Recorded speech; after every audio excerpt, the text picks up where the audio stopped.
Olá pessoal, tudo bem? Eu sou a professora Jade e o que eu queria compartilhar hoje com vocês é sobre o nosso trabalho remoto na educação infantil. A educação infantil, ela prevê o desenvolvimento global e integral da criança. Então, da mesma forma que nós estamos prejudicados por conta da falta da convivência, da interação social das crianças, podem ter certeza que as crianças estão se desenvolvendo, estão aprendendo e estão em constante evolução dentro do que se espera da criança na educação infantil. Então, é um momento onde elas estão estreitando os laços, elas estão desenvolvendo o afeto. Nessa situação de pandemia e isolamento, se faz necessário esse estreitamento de laços e tudo isso está previsto. Então, não pense que a sua criança está prejudicada de uma forma geral. É claro que a gente se preocupa com a extensão dessa pandemia e dessa necessidade de estar assim. Estamos lutando para que retorne logo, porque ainda tá uma questão equilibrada, né? Digamos assim. Principalmente eu tô falando de educação infantil, tá bom? Então eu queria marcar 4 pontinhos aqui com vocês pra gente para poder a gente ter um feedback, montar o melhor registro, né, o melhor relatório desse desenvolvimento da criança. Uma das coisas é quando a gente faz a devolutiva na plataforma da Google Sala de Aula, a gente posta, vocês devolvem com a atividade, a gente dá um feedback, né?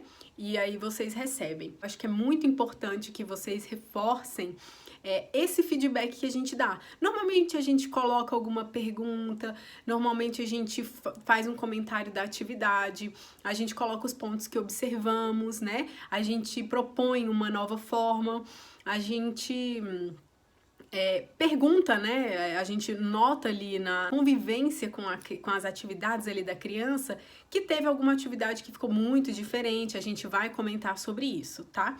Então, já pegando esse gancho, no segundo ponto, são os relatos sobre como que foi aquela atividade, principalmente no sentido de educação infantil, falar no que a criança ainda precisou de ajuda, tá? Isso facilita muito pra gente, porque é delicado a gente estar perguntando, às vezes a gente vê que teve alguma ajuda, e isso, gente, é super normal, tá?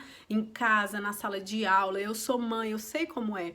Eles estão desenvolvendo, né? E a nossa intenção é com que essas crianças tenham cada vez mais autonomia, mas isso não vai ser deixando totalmente por conta delas, e nem forçando elas a fazerem de todo jeito, e também não é proveitoso para o desenvolvimento da criança que a gente tenha a proatividade de fazer tudo, né? Então, vamos tentar ter esse equilíbrio, tá bom?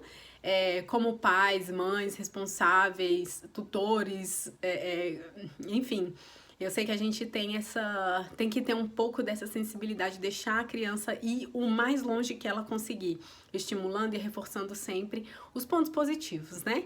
E os pontos negativos, colocar das formas como ela poderia melhorar. Voltando ao feedback, é importante dar esse retorno para a criança, tá? Para ela se sentir que aquela atividade dela está indo para as mãos da professora, que a professora está vendo, está avaliando e está fazendo algum comentário, né? Na sala de aula tem na sala de aula, imagino que vocês, quando eram crianças, também viveram isso. A professora dá o ciente, dá o certo, dá o adesivo, às vezes, é o sucesso, né? São formas da criança entender que aquele trabalhinho dela é especial e vai ter um olhar especial. E isso na plataforma é importante passar. Inclusive, vai estimular nas próximas atividades para a criança ter mais vontade de apresentar e de saber o que é que vai ser comentado. Para vocês pais também é bom, porque é uma forma de estar estimulando a criança a fazer, né? Dando aquela... para não parecer que é para eles, né? Para não parecer que é para os pais aquela atividade. O terceiro ponto são sobre os vídeos. A nossa intenção, aí eu falo de mim, tá? Professora Jade. A minha intenção não é formar youtubers, influencers digitais, tá certo? Eu gostaria que isso ficasse reforçado, sim, na visão de vocês, porque o que eu percebi, a gente cobra das mídias uma imagem perfeita, e isso é muito prejudicial, tanto para nós adultos, imagina para as crianças.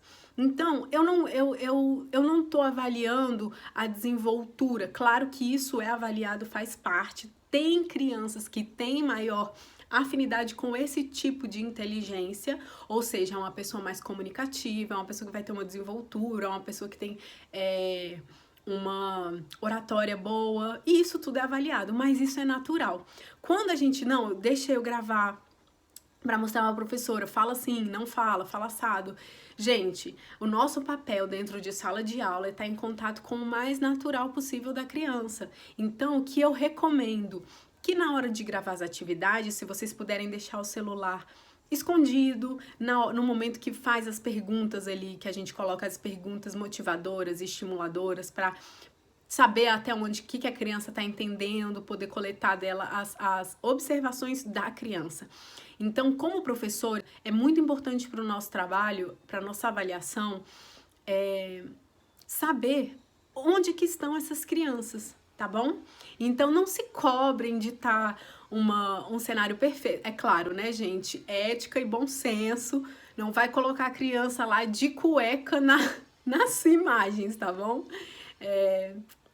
Brincadeiras à parte, mas de fato, vamos tentar manter uma ética aí, né, nos vídeos, mas não se preocupem. Quanto mais escondidinho, quanto menos a criança saber que ela está sendo filmada, melhor é. Tanto para as que têm desenvoltura, quanto para as mais tímidas. Quando for uma atividade que a gente precisar examinar essa parte, isso vai ser dito, tá bom? Podem ter certeza que vai ser alguma coisa em relação a teatrinho, a contar história, enfim, isso vai ser observado. O último ponto é a gente estimular o natural no momento da realização das atividades. Então, a criança, ela tem que sentir esse momento de responsabilidade e de autonomia, de que ali é o momento da tarefa dela. E isso vai ser crucial para a vida adulta. Ela entende que ela tem aquela responsabilidade dela com ela, entende? Com esse foco na responsabilidade de um momento em que ela precisa ter a aulinha, precisa fazer as atividades, que ela precisa fazer as atividades, né? Claro que a gente vai abrir exceções, mas imagina só, se tivesse na escola, a criança, ai, tô indisposta, hoje não... A gente sempre deixa a criança faltar à escola, é como se fosse uma falta. Então, a gente precisa ter esse bom senso de até quando a criança, de fato, está cansada, está exausta, a gente não quer que isso se torne um momento traumático, tá? Mas até que ponto, né, a criança ele tá percebendo que tá em casa e que ela pode escolher demais e que ela pode, né, tá ali, não vou fazer, hoje eu não vou, e aí depois a gente quer sobrecarregar. Não é esse o nosso foco, né? A gente que eu falo como mãe. A gente quer sobrecarregar porque quer fazer todas as evolutivas. Então, vamos priorizar a inclusão desse momento numa rotina diária. Se não for possível, cada um tem a sua dinâmica, mas que seja o mais rotineiro possível.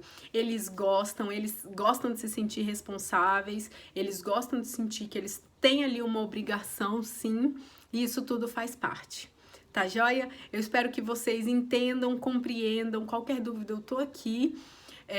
E nós temos que apresentar um documento oficial, né, perante a secretaria para falar desse desenvolvimento da criança. Então, eu decidi fazer esse vídeo para a gente alinhar, para esclarecer algumas coisas, para deixar mais familiar esse ensino remoto e do nosso trabalho na escola também. Obrigada pela colaboração de todos vocês, pelo trabalho que está sendo desenvolvido, né? Pela participação das famílias, isso é muito importante. Tá bom? Fiquem bem e até mais.